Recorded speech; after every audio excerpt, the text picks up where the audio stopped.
Start.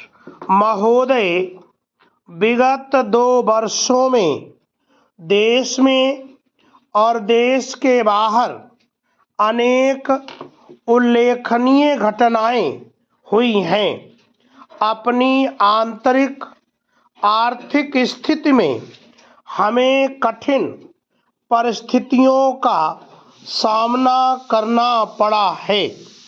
विदेशी मुद्रा के भंडार में खतरनाक कमी आई है और भारी राजकोषीय असंतुलन उत्पन्न हो गए हैं। सरकारें बदली हैं। इस अवधि में विश्व में ऐतिहासिक और दूरगामी महत्व की प्रवृत्तियों का उदय हुआ है। इन परिवर्तनों का प्रभाव आगामी पंचवर्षीय योजना को अंतिम रूप देने पर भी पड़ा है। जिस योजना को चालू वर्ष में प्रारंभ होना था वह अब आगामी वर्ष में शुरू होगी। पैरा।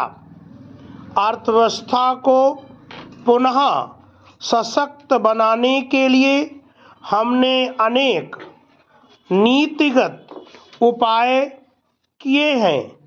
इनमें राजकोषीय असंतुलनों को ठीक करना, रुपए के बाहरी मूल्य में समायोजन, वाणिज्य नीति के क्रांतिकारी परिवर्तन, नई उद्योग नीति की घोषणा तथा सार्वजनिक क्षेत्र के उद्यमों की कुशलता में सुधार एवं उनको अतिरिक्त साधन जुटाने योग्य बनाने के उपाय सम्मिलित हैं।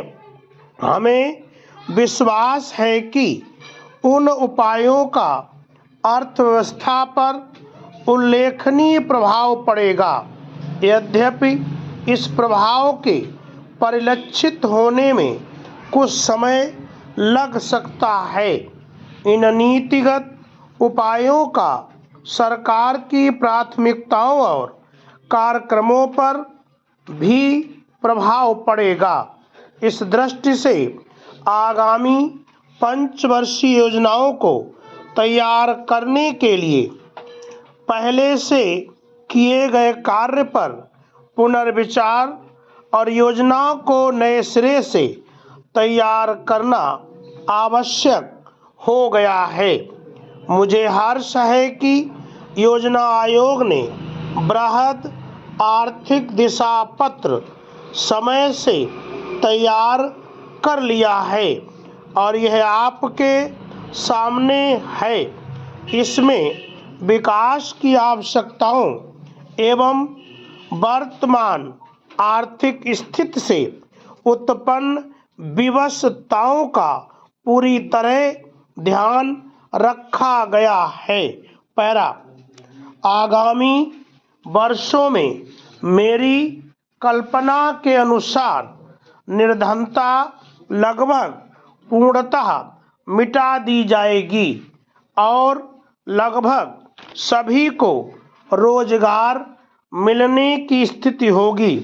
पेयजल, वस्त्र, सर्वत्र सुलभ प्राथमिक शिक्षा, वयस्क साक्षरता, स्वास्थ्य सेवाओं जैसी आधारभूत आवश्यकताओं की पूर्ति की व्यवस्था हो जाएगी। सभी के जीवन स्तर में उल्लेखनीय सुधार हो जाएगा।